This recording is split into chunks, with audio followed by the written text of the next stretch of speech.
tā visa paliek kā tāds herbārijs varbūt.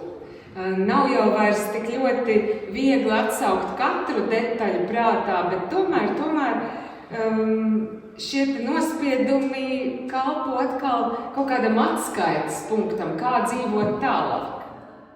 Trešais laukons ēdams, uzsmildzījis nodūrās. Trešais laukons ēdams, uzsmildzījis nodūrās.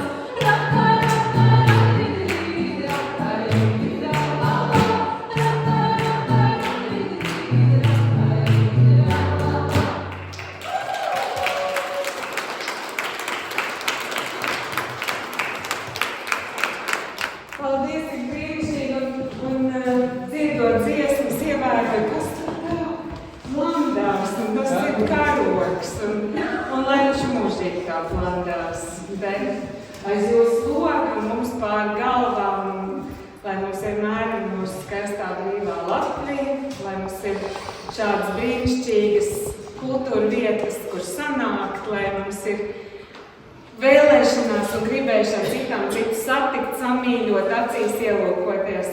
Tāpēc mēs jums abas ar Melisu sakām milzīgi paldies par jūsu kuplo pulciņu, kas ir šovakar sanācis, un mēs esam saviņots, priecīgs, un dziedādams brauksim tagad mājās. Paldies!